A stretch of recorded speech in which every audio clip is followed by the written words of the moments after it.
Right. Okay. Actually, I did a version of this talk at the Grampians group, so it should be Coolan Nation really more in this area, but I also want to acknowledge our First People and pay my respects to elders past and present. This little photo was taken at Central Creek Grasslands. It's quite amazing that in the middle of Melbourne, below Marnie's Road in Reservoir, there's still remnant grasslands in their natural state and kangaroos to go with it. Next one. Next slide there, Adrian. A lot of my knowledge about Indigenous grasslands and the flora comes from working on this book. A committee of volunteers with Australian Plant Society Keilor Plains took 10 years to write the book. And it was a labour of love. And we printed 8,000 of them. We've still got about 3,000 left. So there's plenty of copies, and it goes into, it's really a gardener's guide. So it's the things that do look good in a garden, and that's sort of what I'm going to focus on today as well. So it's not purely grasslands either, grassy woodlands, flora, and flora really of the volcanic plains. But it's a great little book, and you can generally buy it at your local Indigenous nursery. Next. So let's look at the volcanic plains. People in the Grassy Plains network will know about this slide because that's the source of the slide. But this just shows the vast extent of the volcanic plains of Victoria. I understand the third largest volcanic plain in the world.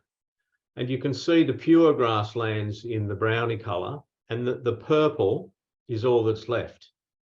And there's about 0.2% left in its natural state.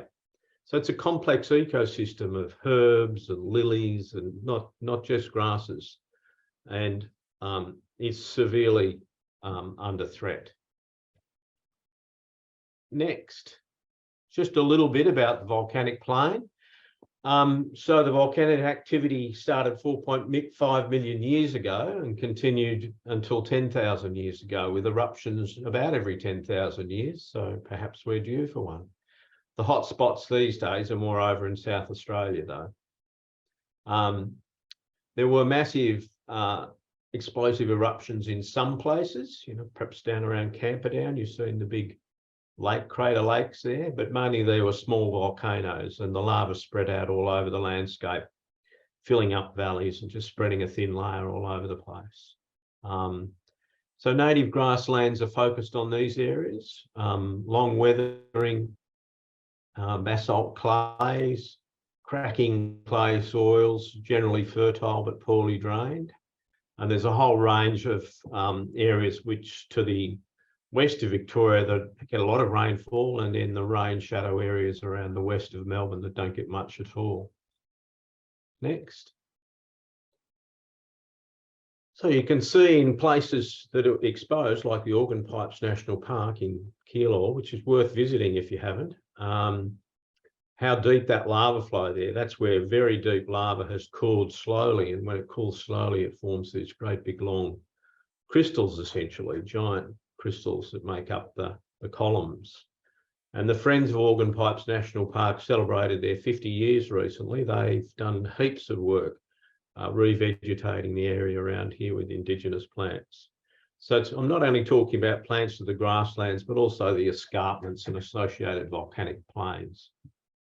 Next. When you do find patches in their original state, they can be really beautiful. So there's just a couple of patches on railway lines towards Sunbury, and they're just stunning. And railway lines are often pretty good because they were burnt. Luckily now, of course, they've designed railway carriages that spray glyphosate out the back, but before that, they were regularly burnt. There's only 0.2% left. Next.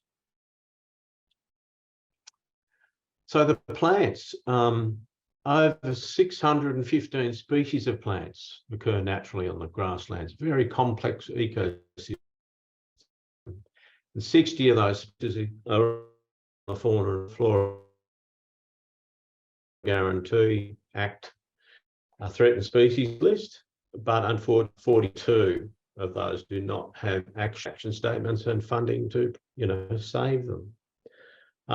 Plants such as the spiny rice flower, matted flax lily, swamp everlasting, and the sunshine diurus are critically endangered.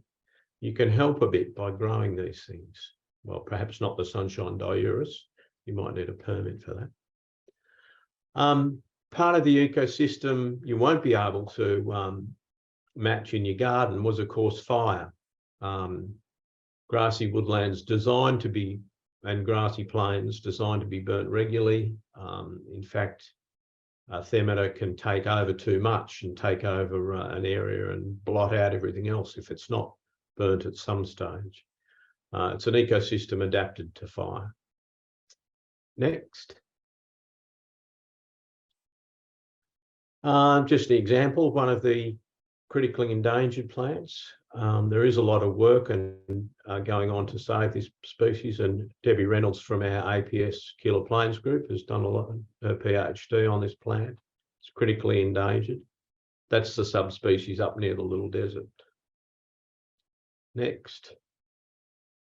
Just an example about how some plants are adapted. When you look at Pimelia spinescens, for example, it has these great big long deep roots adapted to getting down into the clay. So even when they're drying and cracking, it's got deep roots, even though the plant up top might be burnt and chewed and, there's not much of it there. It will have these deep tap roots going down. Next. So just speaking about the Aboriginal occupation, more than 40,000 years of occupation. And there are still plenty of signs around with shield trees and other things like in the Maribyrnong River. The next slide will show just the remains of fish trap area. I see Debbie's comment there. Thanks, Debbie. So it's not really that long since Europeans first let sheep loose on the plains, but there are still plenty of signs of Aboriginal occupation. Next. So talking about gardening, we're not going to, recreate the plains. We can grow rare and unusual plants. We can create a garden. We're not going to be burning in our gardens generally. We're not going to be probably able to grow river red gums and so forth, but we can create little miniature Indigenous habitat gardens, and we can attract a lot of insects, birds, reptiles, and we can make diverse ecosystems with rock piles, logs, big variety of types of plants, layering those plants for shelter for birds and shelter for insects. Some principles, like I haven't used pesticides, in 35 years on my garden. We have our cats inside. No rodenticides is very important if you want to look after our owls. I had a great thing happen the other night where I was just hearing this little boop, boop noise, and I didn't know where it was coming from. And it seemed to be coming from the fireplace. And then I went outside, and there's a boobook owl up on the aerial, the top of the chimney, and it's sort of echoing down through the fireplace. So even in Thornbury, you can get these sort of creatures and birds. And grasses are critical. I'll mention Dr. Louis Marta's research for the Melbourne City Council, because his presentation sort of opened my eyes to the importance of Indigenous grasses for insects.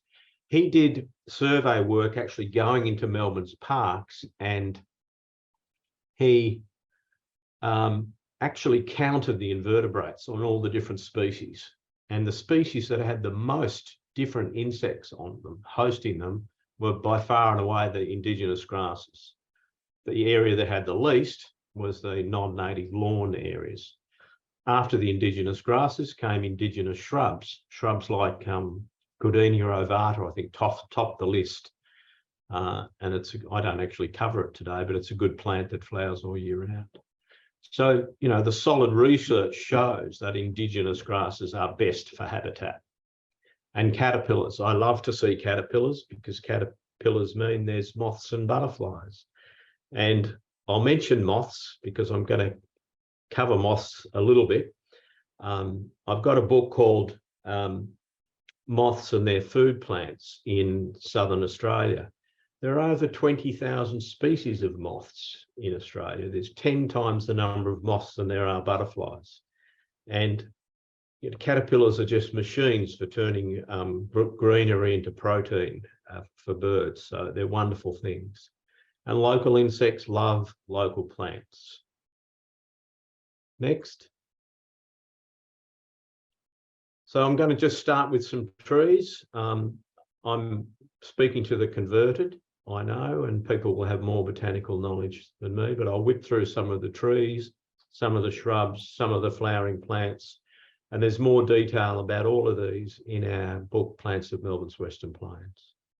So this is all around Melbourne on the rocky escarpments and hills around Melbourne. We had weeping she oak, not many left because it was great fuel in the early days, apparently. Beautiful tree. Next. And the different form, the upright form of, if you see a she oak, it will be Alocasuarina littoralis, the black she oak. More in the forested areas perhaps than on the plains and the hilly areas, but important for cockatoos. Next. I'm just showing the different form there, the upright growth of littoralis and the weeping she oak with the weeping growth.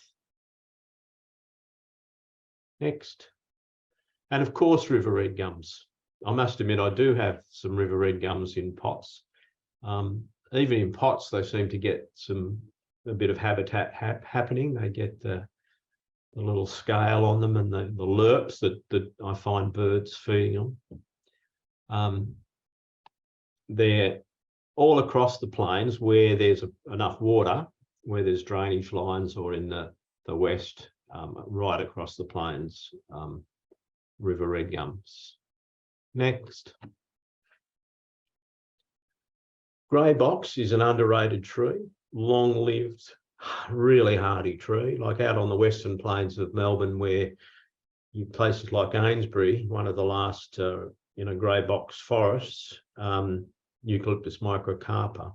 It's slow growing, it's tough, and it doesn't have the big red flowers, but it has the white flowers that will attract lots of insects. 133 bird species have been found in the Ainsbury forest. It's some grassy woodlands. Next. I love this tree, and I've got one that I grew from seed 35 years ago that it's about that size now at the school over the road in Thornbury, and it attracts so many birds, the local species of the yellow gum. Next. And of course, the bull oak. The bull oak was a feature of the plains and still is in parts. There's remnant trees, not widely enough planted, and yeah, very tough tree for dry environments. They only get half the rain out around Melton that you get in the eastern suburbs, and it manages to survive quite well. Next, the bull oak has its own mistletoe, the bull oak mistletoe, and then the mistletoe has its own butterflies. So you're creating an ecosystem when you're planting trees. Mistletoe is a great thing if you happen to have it, or if it pops up in your garden, don't chop it out. Next. Another lovely little tree, and everybody should fit one of these in, I think, is Banksia marginata. The plains form got to be quite a big tree. There's a lot smaller shrubs around. It's a very variable plant across Victoria and right up the east coast. It's but like the Banksias and like the coast Banksias, lots of nectar in autumn and winter when honey eaters really need a boost. So it's a great thing for birds. Next. And the wattles, you really do need wattles in your garden. Moth larvae, caterpillars love acacia. There's lots of species that rely on acacia. And this is, of course, one of the most beautiful ones, our national floral emblem. They mightn't last long. Sometimes they last 10, 15 years, but often they'll grow up really fast, create a great screen and a great show, and then you replace them again. But I don't mind that. I think a lot of native plants, we seem to worry, we want things that have got to last for 50 years, but in fact, there's a lot of turnover in grasslands and in the bush. So grow things for a short time, and when they die, replace them with 5 other things. Next. Just showing the ID there, and they even have a little gland that gives off a little bit of nectar sometimes on the golden wattle. That's how you ID it. Often with acacias, it's where that gland is that will be one of the ID features. I think it should be grown really widely. Next one. Another fantastic habitat plant is our black wattle. Again, nitrogen fixing like all the acacias. Wonderful habitat. It's small creamy flowers, and it flowers very similar to the silver wattle, Acacia dealbata, but that flowers earlier and has a more golden flower. This is later with a creamier flower. And they can grow, you know, 2 or 3 meters a year if they're in the right spot. And both these butterflies I photographed on black wattles. So the imperial blue butterfly has an association with ants, and only really its larvae are laid on the black wattle, and they're protected by ants. And a dainty swallowtail just landed on one. Next. So I'm always looking for things that are great habitat, and this flowers beautifully, quite long flowering in summer. Bassaria spinosa, you should all be growing this one too. I've got about 3 in my garden in Thornbury. They're just terrific habitat, and they're bright. Can't go past them. Mine's covered with these tiny little wasps, and terrific stuff. Next one. This is perhaps a bit problematic in gardens because it can get 3 or 4 meters wide and it's very prickly. But if you've got the room and not near pathways, then it's great prickly bird habitat. Yeah, it's well worth growing just for the birds. This shows my garden a few years ago, just on the nature strip. I was lucky enough they put a little slowdown straight in front of my place. There's a school over the road where we've planted lots of native indigenous plants over the years. And in the main feature here is the senna. These were called cassias, they're now sennas. There's several subspecies of Senna artemisides. They're very hardy. You know, they range across most of Australia and often in desert country. And they look like a bit like wattles. People say, what's that wattle? But it's a beautiful Senna. And they have attract a small yellow butterfly. You can just see there too, down on the left, there's some themata growing, some small flowering things. I've got some of the native flax down there and a few things. I do grow plants from all over Australia, I must admit, but I always throw in a lot of indigenous stuff. Next. And what's great about having a nature strip, actually, when you're out there, you often get comments from people walking past, and you can talk to them about the plants and tell them what you're growing and talk about indigenous plants and stuff. So it's a lovely thing to do, just to meet your neighbours as well. Some of the salt bushes are terrific habitat, and they're really good garden plants, good landscaping plants. You know, this classic grey effect, and they really do cover the ground and make it difficult for the weeds as well. This is just in a park in Essendon there. It's a pretty nice planting. Rhagodia spinescens is not really local, it's a bit further north, but if you're looking for things that'll handle climate change and a drier climate, that's very tough. And it'll actually grow quite well in shade, surprisingly enough too. You see the little berries down on the right too. Skinks and lizards apparently love the berries of salt bushes. Next, the Dodonias, wedge-leaf hotbush. Their little fruit, their winged fruits show up quite well. Sometimes they're quite ready like this, sometimes more green. Very tough plant again. It grows further inland as well. Next. Next one. Okay, you probably know grevilleas, Grevillea rosemarinifolia. There are some original ones out in the craggy burn grasslands. They just prefer the rocky knolls rather than out in the middle of the grass. But there's some stunning areas where they're there and they're overgrown with the clematis microphylla, and they look really beautiful. Something for a damper spot, the Leptospermum lanigerum, a beautiful soft tea tree. They're on the Merry Creek and the Darabin Creek and places like that, on the edges of grasslands where it's wet. Next, lovely small little daisy bush. You know, there's lots and lots of different Olerias, but this is one that is indigenous to Melbourne, just 1 metre tall, and one plant will have, 1,000 little flowers on it. Very nice. There are lots of peas. I've only popped one in that I photographed at Evans Street. Evans Street, Sunbury, if you haven't been there, is a lovely place to see a little bit of remnant grassland. It's extraordinary what remains there on about, I don't know, is it 2 or 3 hectares next to a supermarket, but it's on the railway line and it was regularly burnt by the old Vic Rail. So it's actually been preserved. It has a little knoll and it has some damper areas. So the variety of orchids, and lilies, peas and things is just quite amazing. Next. I should have said with the peas too, look, they can be a bit tricky, some of them.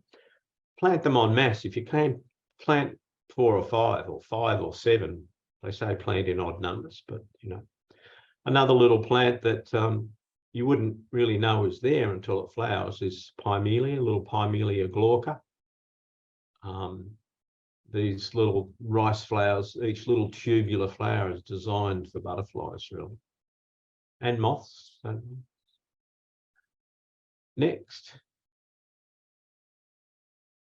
another stunning little plant, the little Stackhausias, creamy candles. It's a particular version of them that grows on the plains that's sort of a bit stumpier than the others.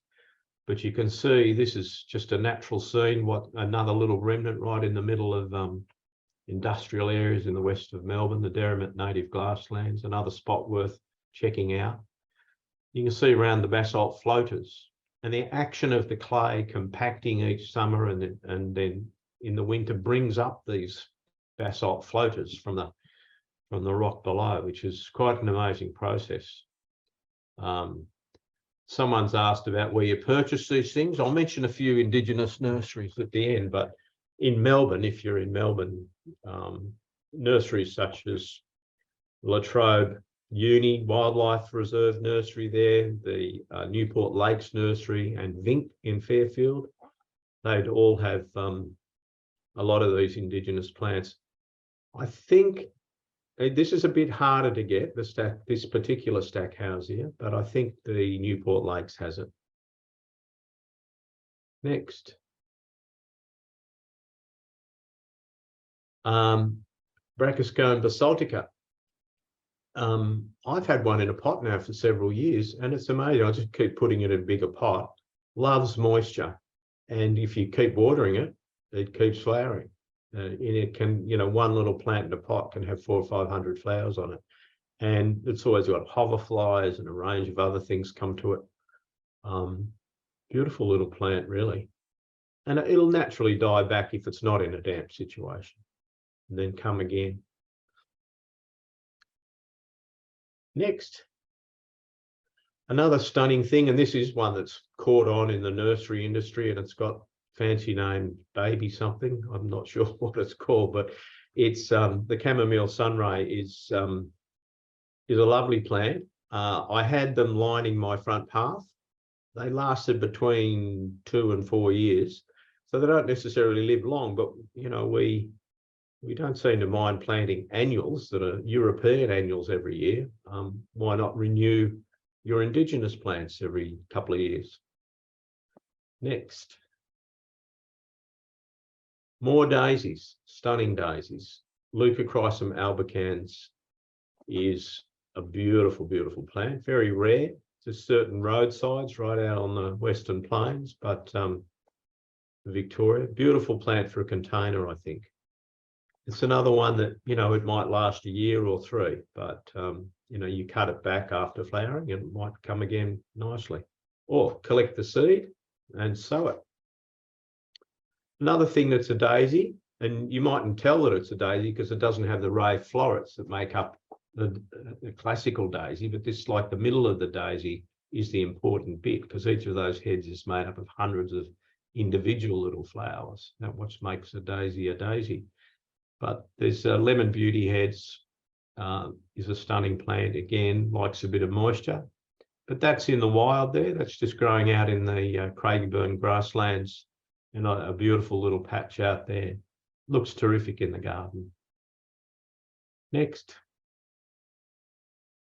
Another lovely thing, similar sort of looking thing, except even brighter, is a golden buttons, Pycnosorus chrysanthus. That's a photo from Marie Goods. I think that might even be up around the little desert somewhere in a damp spot. I'll have to ask Marie. Next. And one of the rare ones, the lonely button wrinklewort. You might have heard about the campaign to save this. There's just, it's very rare and endangered, but you know, so grow it and collect the seed and grow it again, spread it around.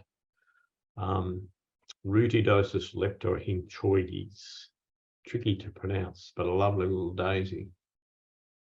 I think that one was taken just at Victoria University, in the grasslands there at Iramu. They have some beautiful plants in there, and they've reintroduced some of the rare things in there as well. Next. Another stunning plant. This is the yellow form, and this is the grey leaf form, which I think is more from the Alps or perhaps somewhere on the coast at South Australia. But the one we get here, the one you find at Evans Street or other places, has more green foliage, but the grey form is pretty striking. It's another one that has it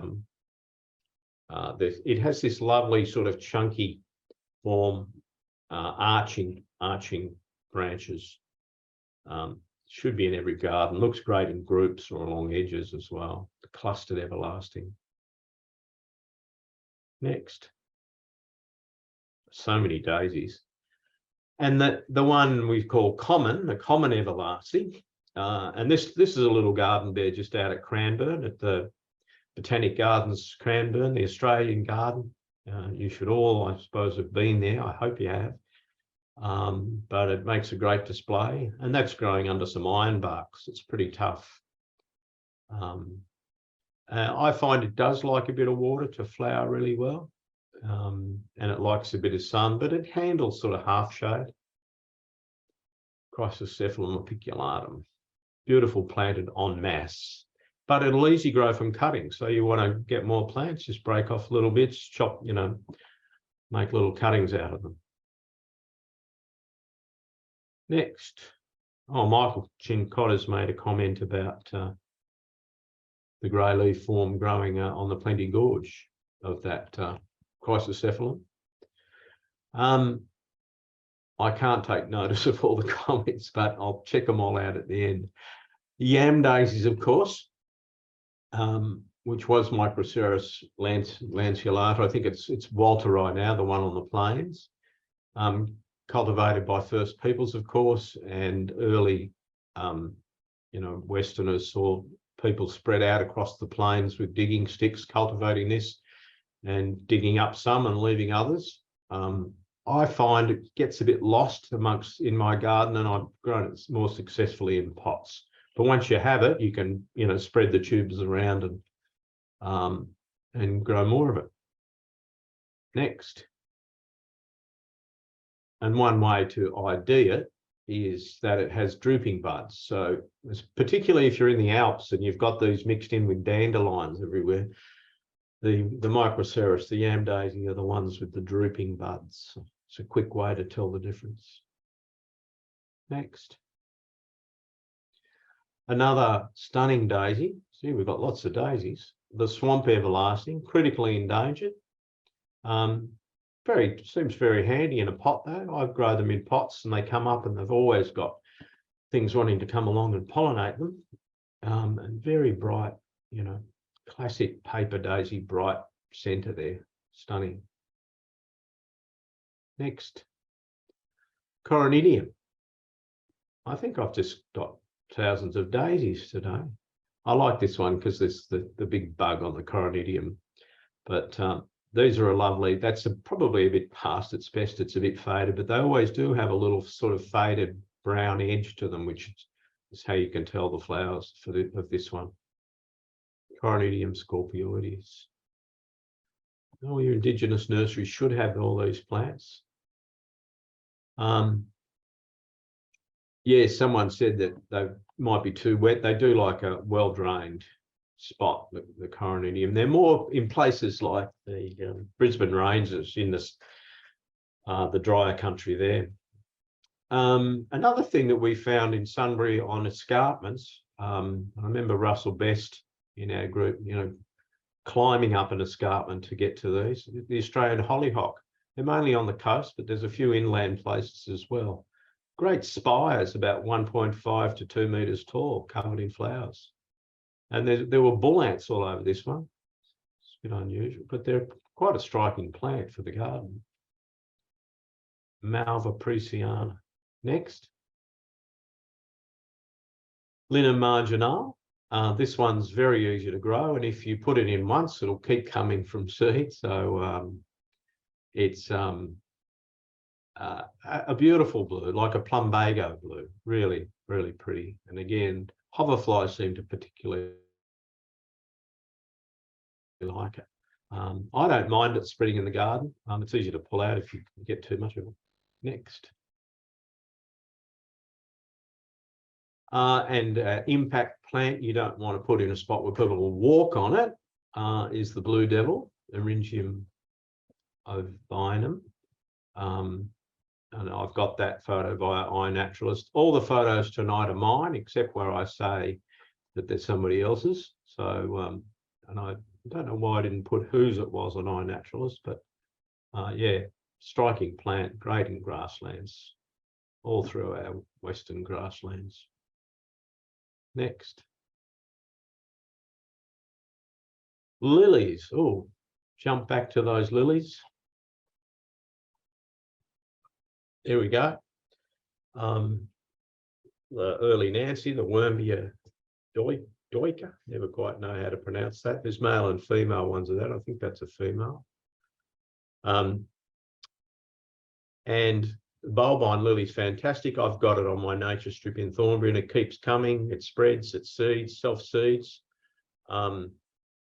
I might have mentioned in my principles earlier on to keep some bare soil, but if you do keep some bare soil in your garden and it's not all mulch, it's better for things to self-seed into. It's also better for our native bees. A lot of our local bees actually are ground nesting bees. So that's a bit of a thing to know. And they're beautiful plants, and particularly close up, of course. Next. I might try and start my video and see if it makes the internet connection unstable again. We'll see how it goes. The bluegrass lily, that's another thing, it's all along the railway line at Sunbury. It's a natural thing in damp areas of the grasslands, and a beautiful little lily, and it's quite distinctive in the buds are sort of twisted as they come out. Lovely little thing. Next. This was a Valleja. It's now back to being a Gardenia paradoxa, spur-winged. It's got little spurs. You can see down at the base of the flower there, the little spurs on it. Not, one plant mightn't be a big show, but if you've got a low-lying little bare area, then put 10 of them in. Next. Chocolate lilies. Not so widely spread on the plains, but associated areas, perhaps more on the rocky knolls and so forth. Again, mass planting is terrific, and on the warm days, certain times on warm days, you'll get that chocolate scent too. And you'll always get pollinators coming to these. Next one. Lilies. Not lilies. The orchids, Orchidaceae. I do have some Diurus in a pot, but I don't have either of these. It's the critically endangered one. I had to get special permission to go and photograph that one on it from the Department of Environment at the time. That's been reintroduced, Diurus fragrantissima. In fact, the Melbourne Botanic Gardens, Dr. Nushka Wright are doing amazing work in growing on our rare and threatened species of orchids. And it involves finding out the mycorrhizal fungi that's associated with them, the pollinator, the soil, the pH, the rainfall, every little factor. And they're designed to be pollinated by certain things, like certain wasps. So very hard to get back once they're lost. The Western Plains of Melbourne, parts of the plains were white like snow with that Diurus fragrantissima once. It was called the sunshine orchid. There were so many of them around sunshine. There's still Diurus punctata in places around Melbourne, Riddles Creek railway line and places like that. And you see them across the volcanic plains. Next. This is a stunning plant, really impactful for the garden. If any of you have been to the Kimberley, it's, the tie lotus up there, featherheads, almost dominate the landscape. There's so many different species. But this is quite a chunky plant. It's maybe 80 centimetres, quite big flowers, large featherheads, beautiful plant. Again, if they die down, but they'll come up again the next year. Next. And of course, our Dianellas. I noticed Michael Cincotta on the hook up there. They're very interesting plants, and they make me buzz pollinated by native bees. That was a lucky photo I took of a bee there coming in. It's actually coming into a different plant, but close up, I think the Dianellas are beautiful, and they're very tough. Next. And the Dianella amoena, the critically endangered one. Why not grow some of that? Matted flax lily. I love the colour of the flowers there too. Really nice. We've got our own pelargonium. That's a plant that almost disappears over a dry summer, and then it'll come back in winter, and by spring it's got flowers. So don't mind if these things die back. If they die back, cut all the branches off, and then you'll see new growth coming up the next year, hopefully. But yeah, lovely flowers close up. Another lovely little pelargonium, really lovely magenta, and beautiful weeping over a rock wall or something like that. I think this is a stunning little plant to grow. Next one. This plant, you don't know this is there, very sort of narrow leaves and lightly creeping through the grasslands, through the thermita on the plains, and then suddenly it flowers, and it's quite striking. So you could be putting 3 or 4 of these in amongst your grasses, and suddenly they all burst into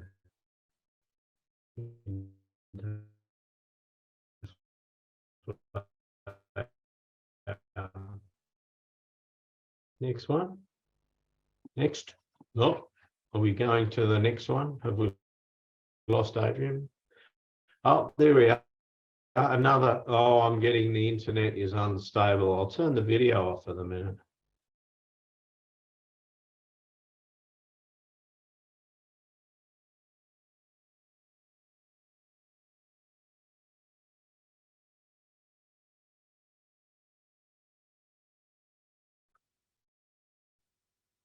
Next. We lost you for a second there, Chris, but oh, did you? Okay. We didn't hear about go back to which didn't you hear about? the Pymela humilis. Oh, okay. I'm just saying they're a lovely little plant. Debbie thinks this might be her photograph. Could be. I might have snaffled it, Debbie. Might be the one from the book. Next one. Another shot just taken out of the railway line, and it's showing Brunonia australis. Again, tricky to keep alive in the garden, but seems better in a pot. Perfect drainage, but you know, one of these things, perfect drainage, but never likes to dry out. But then, you know, handles all sorts of good conditions out in the wild. So that's growing with the Chrysocephalum apiculatum there. It's a beautiful blue, really nice. And there is a double form as well, which is quite spectacular. Next, Hardenbergia, of course, you've got these large forms of this that sort of all over fences. The local indigenous one is more a little light creeper or climber, but it's a nice thing to have. Another pea, beautiful purple. I must admit, I like mixing it in with the white one in the garden. It's great to have climbers for bird habitat, for nesting. You know, the birds not only like the dense areas for building their nests, but they like the fluffy seed pods that come after the flowers on this clematis are sought after by birds for lining their nests. So it's a beautiful thing. Next one. Now I'm going to get onto the grasses. I haven't got too many of the grasses, and obviously grasslands have lots of different grasses, depending on, you know, what kind of, whether it's dry, whether it's wet. Kangaroo grass is the dominant grass of all of the volcanic plains, and it can be a beautiful feature plant in the garden. You know, this has just got some evening sun on it. It's a really pretty thing. Can even be grown in pots. Can get to 1.2 meters. That's 1.5 even tall. I've seen it. Can get a bit outrageous. It's a summer growing grass. You give it water in the summer and it'll go mad. Next, wallaby grass and red anther wallaby grass. Two beautiful ones, and all of these grasses, they're important habitat.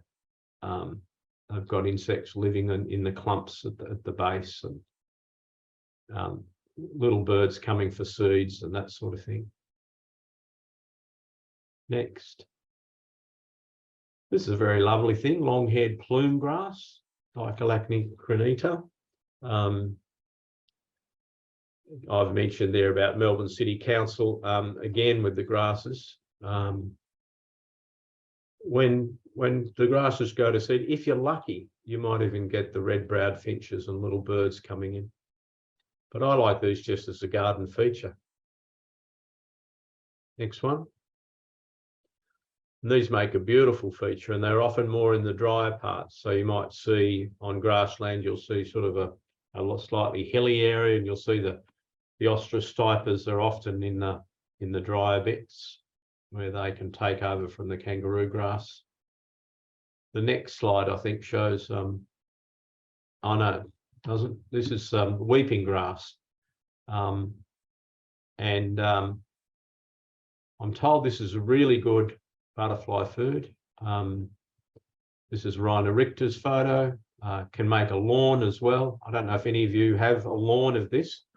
Doesn't need mowing that often and stays nice and green if you water it in summer, but it's food for several butterflies. Neil Masters, who was the biodiversity manager for Metro Rail, raved to me about the value of this plant for butterflies. Oh, someone, Grey Bee, has got a lawn of microlana. Of course, our Poa lab, we call it, Poa labelardiarii, after the French botanist or explorer, one of those. This is just down near the banks of the Merri Creek in the upper reaches, so it does like damp sites. It does like a bit of summer water. You can chop these right back once a year to refresh them. Marilyn bull. Okay, Marilyn, I didn't realise you were on the hookup. Very good.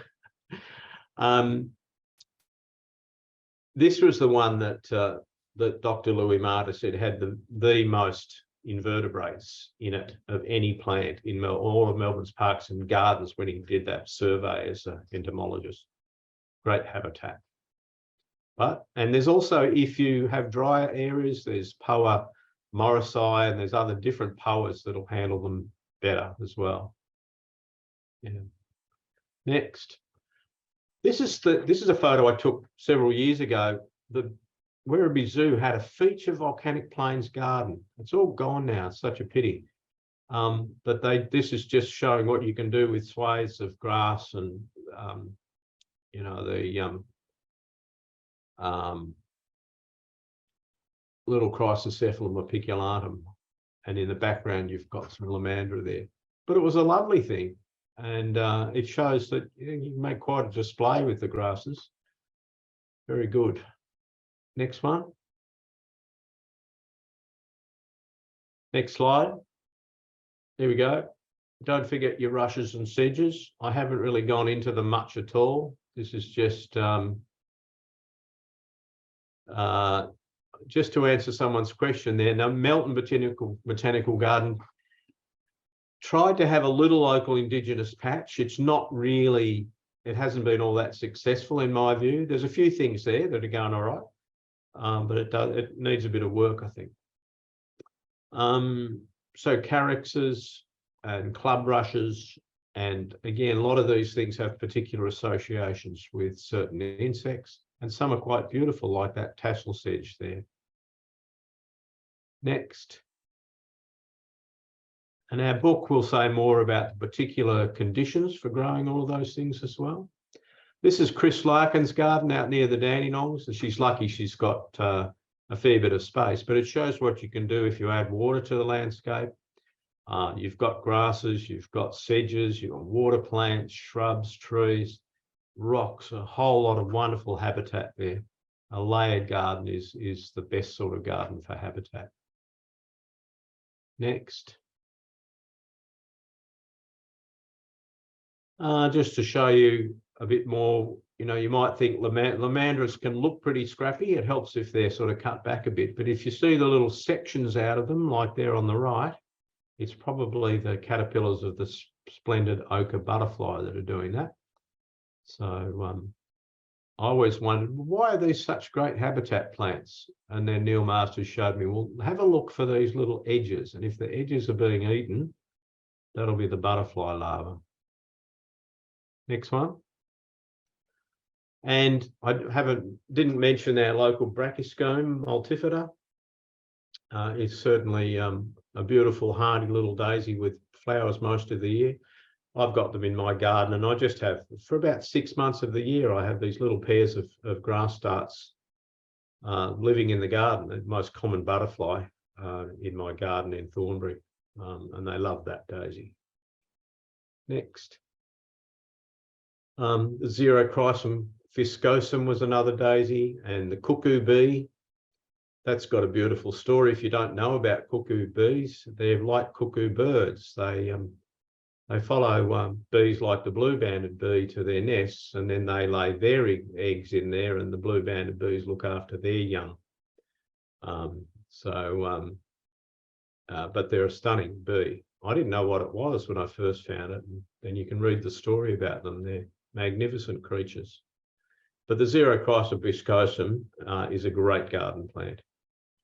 Flies are terrific pollinators. People underestimate flies, not just hoverflies, but all sorts of species of flies. You'll often see flies pollinating plants, and the work they do is most underrated. But and magnificent moths. I threw this in just because I love learning more about moths. We had Kathy Powers, who was the previous president of Australian Plant Society, put up a white sheet and a big lamp up in the Alps at Falls Creek, and 140 different species of insects came in, mostly moths. There's huge numbers of moths, and the bush and the grasslands are alive at night with moths. They're things that will be doing heaps of pollinating. So we need to look after our moths and not keep lights on where we don't need them on. And they're wonderful things. Next.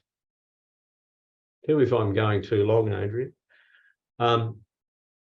Just mentioning skinks and reptiles. Hopefully, if you have a pile of rocks in a sunny spot and you have plants with little berries and so forth, you can attract skinks. A little bit of water for the water skinks.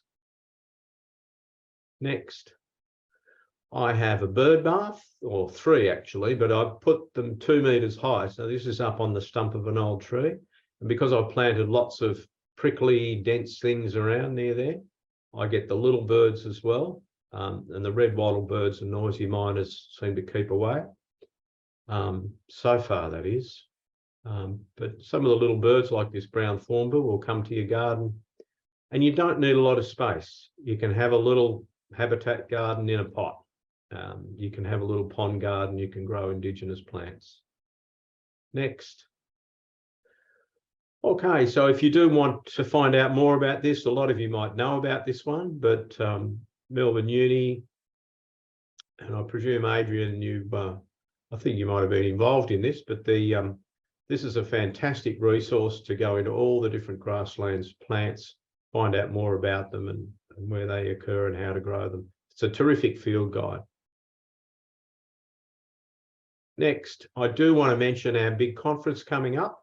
So if you missed it, I'm National Vice President of the Australian Plant Society, and we're putting on every 10 years or so, Victoria gets to host our big conference.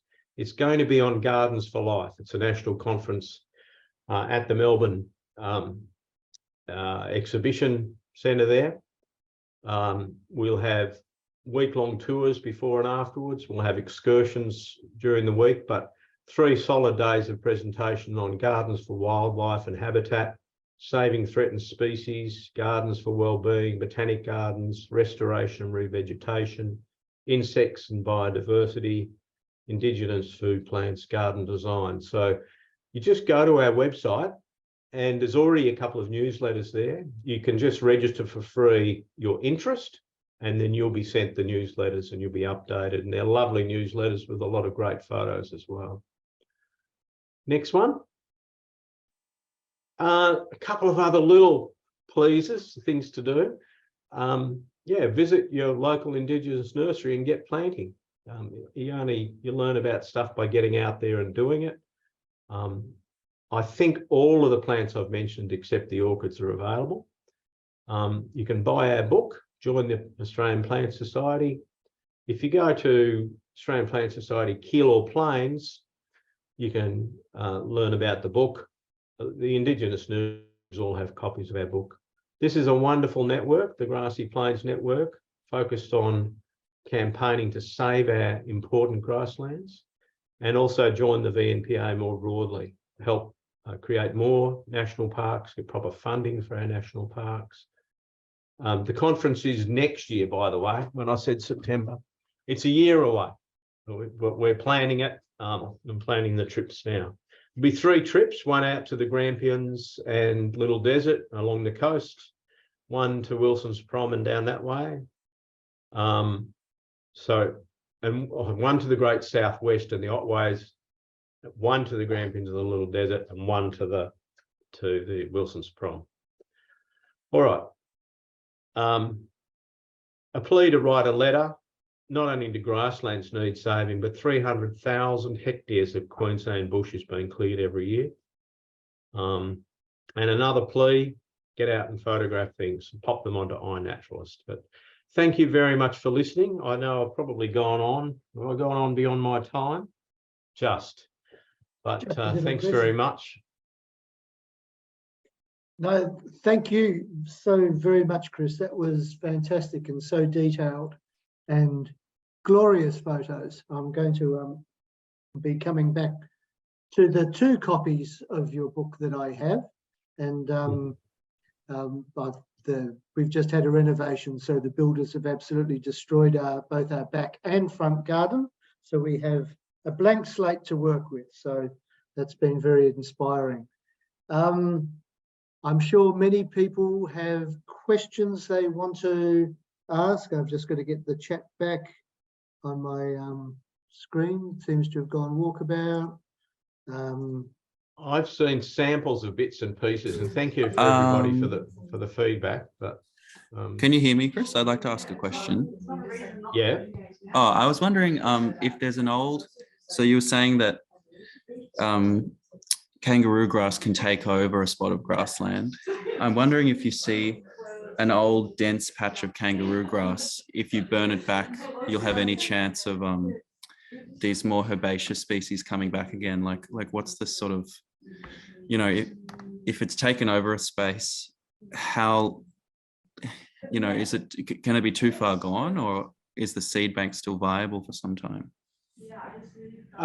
Yeah, it's amazing what can live in the seed bank, and even burning patches of phalaris, and you'll sometimes get indigenous stuff coming up. For instance, vanilla lilies came up on the banks of the Darebin Creek when they burnt head-high phalaris. So it's never too late to do a bit of judicious burning and see what happens. But there should be, you know, it shouldn't always be regular, and it should be patchwork, but I think there needs to be burning of most grasslands on a fairly regular basis. And I've just been rough there with saying 5 to 7 years.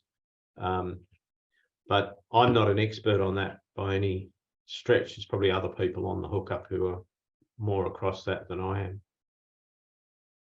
Yeah, I'd just say that the main thing is that if it gets too dense, the thermida and all the dry thatch, it stops sunlight and rain water getting down to the ground layer. So that's why you're wanting to keep it open. It's so if it's stuff still getting down there, then that probably doesn't need to be burnt, and vice versa. Yeah, there's no doubt that first people systematically burnt grassland areas, perhaps not so much the wet forests and places, but grasslands. Yeah, we've had a lot of fire, particularly in the last 40,000 years, so the plants are adapted to it.